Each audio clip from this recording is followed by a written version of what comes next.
So we just wanted to record this video to send a message of love, of hope, of peace and calm to everyone who will hear during this time of the COVID-19 pandemic. We are living in the United States where our government has abdicated its responsibility to protect and take care of the people. And a lot of people are dying. And for a lot of people, it feels like the end of the world. Speak up a little. I don't think it's the end of the world.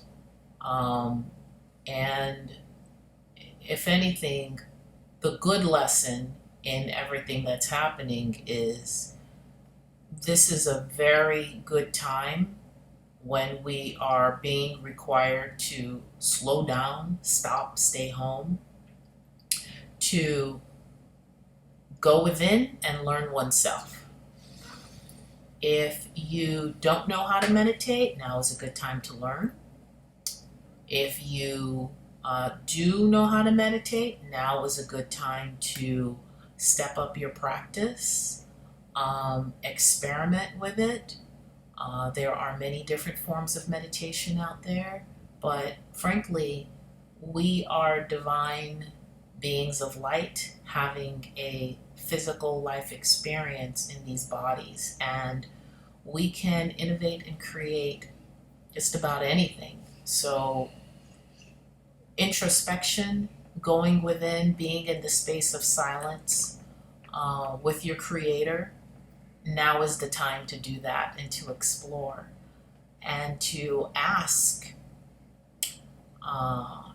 that higher beingness, what is this about, and what is my role in this? What am I supposed to be doing? What am I supposed to learn from this? There are plenty of communities that are coming together to take care of one another, people sharing food and resources. People are making masks and other personal protective equipment and donating them to first responders. Those are all wonderful things to do. But I think the greater thing is to develop a knowingness of oneself so that there is no sense that you are at the mercy of the outer world.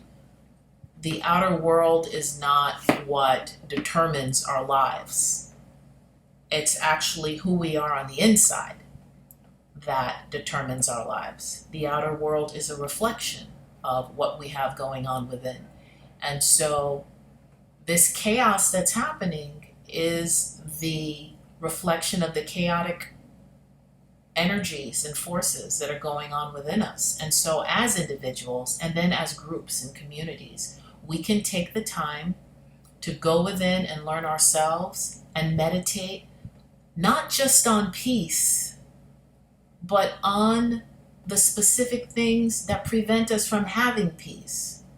We participated in a worldwide meditation the other day where everyone was asked to visualize light coming down to the earth, eliminating the COVID virus. I didn't necessarily agree with that, but we participated in the meditation anyway because we agreed with the spirit of it.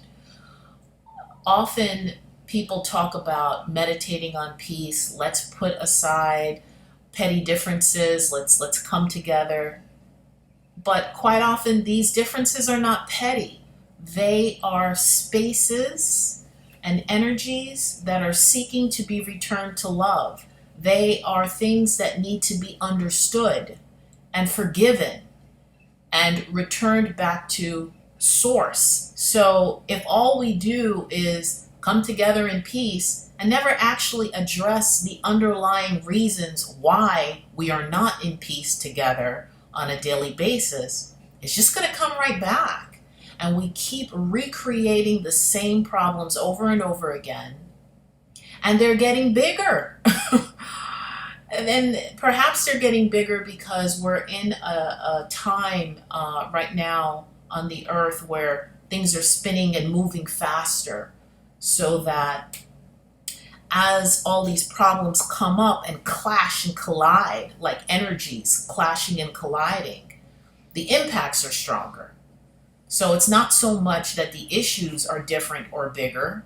No, it's the same ones. They're just colliding with each other more frequently with stronger force.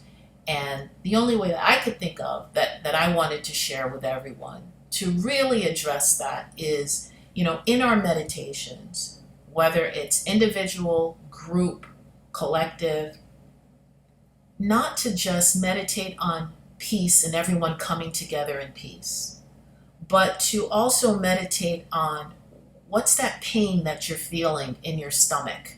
What's that pain that comes up when you think of your relationship with your mother, your father, your brother, your sister, your friend, someone who hurt you years ago, a memory from yesterday, a memory from years ago? And actually feel that pain and bring light and love into that pain to allow that pain to dissipate.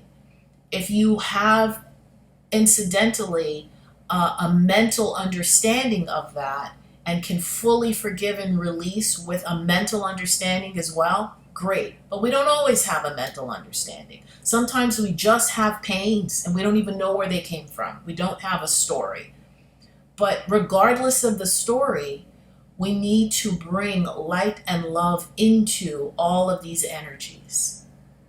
The only way that we're really going to see all of the divisive things in our world dissipate, such as racism, sexism, xenophobia, classism, the money system that is one of oppression, is if we actually delve into those things energetically and we deal with them at that level and bring that love from source energy into them and let them be released within us.